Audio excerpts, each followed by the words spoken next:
Hello, good people of YouTube. Today I want to give you an update on my BX 16 valve because progress has happened. And I want to show you what I've been doing. Well, not me, I don't want to take all the credit, but I've had some of a hand in it. So let's have a look at what has been going on. So obviously I haven't cleaned it, but there are some rear lights in it now. That is right. The back end is almost done, which means soon that can come off. Although that might stay on because it is obviously part of it. There we go. Part of how you move it around.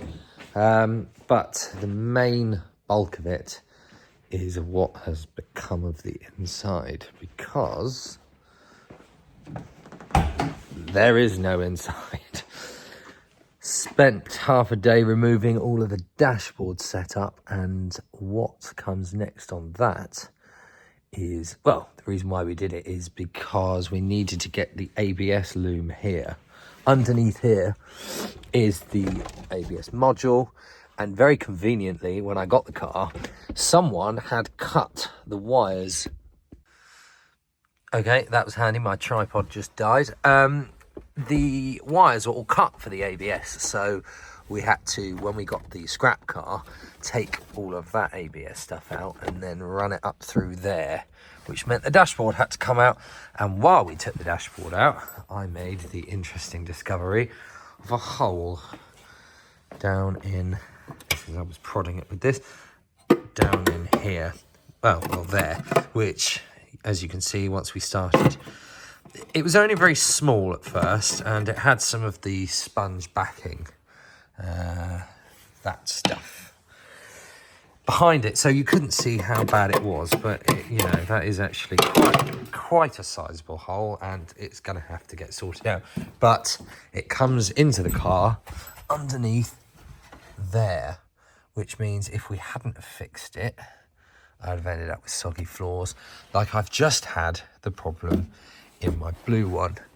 The main issue here, however, is I need to go and grab a light. Let me come back with a light. Apart from that rust, there is also rust coming up here. That means the windscreen ultimately is going to have to come out. It is, of course, bonded in. That means you risk breaking it. It is not a fun job.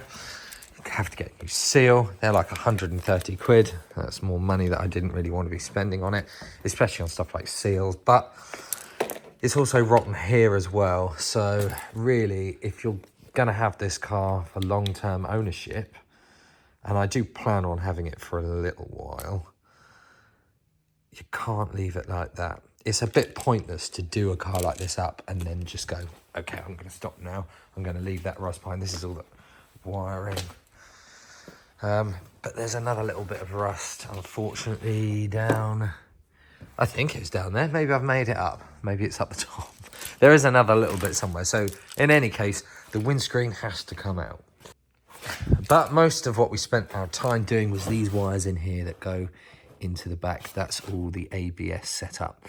Part of the problem that you get with these, unfortunately, is that after a while, the ABS sensors go really brittle, and if you try and remove them, they stand a really high chance of breaking, and that's what's happened on these. And I tried to make one good ABS sensor out of two bad ones, so this is what I've done. As you can see, let's just take that out. So I had one sensor.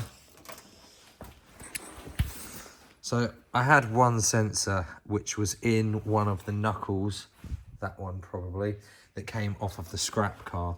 And as I took it off, it completely broke. And I didn't realise that my friend's plan was actually just to replace the whole knuckle with that in situ. But there you go, that's what you get when you don't communicate.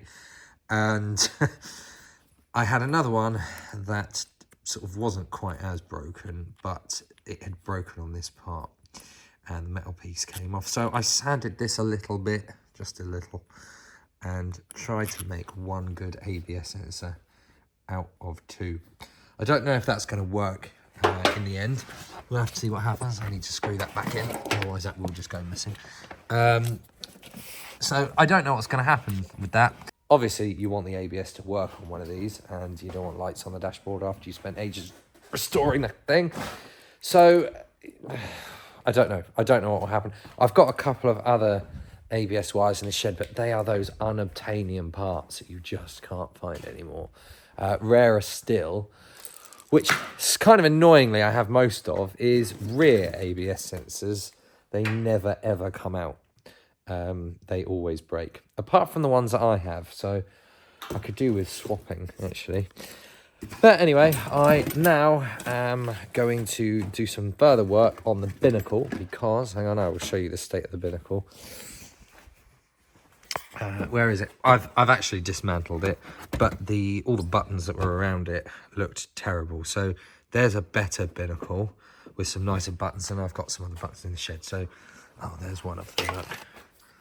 They're just, that's actually probably the best one that was on there. Stuff like that. They don't look very nice. They're all faded and they look shit. So I'm going to get rid of those, and those will be going in next, and the dashboard will be going back on. Once that's back in, because that's all we really needed to do, then we can start making work on taking the front axle off. This is a good time to illustrate some of the problems that we had. So when I first got this car, it needed some wiring bodgery done because it had this stupid aftermarket alarm and immobilizer, which was really wired into everything. And you just couldn't get anything going. But, you know, we've got broken wires and all sorts of stuff, which is all going to be part of another video. But the jobs that I'm looking forward to, well, I'm not looking forward to, are the sunroof. We don't know how well that has survived, what condition that's in, and if it opens. When you compare it to this sunroof, which came out the scrap car, that is rusted solid. And I hope to God that this one is not in that condition, because that is not going to be fun. So yeah, that's it for now. I will see you next week. I will be back with a different video, and another update will come on this lovely BX 16 valve very soon. Thank you very much for watching Questionable Car Club. I hope you like the little update on what's going on. Just something, because it's a slow news week. I will see you again next time around for the next episode. Please remember to like and subscribe to the channel for more.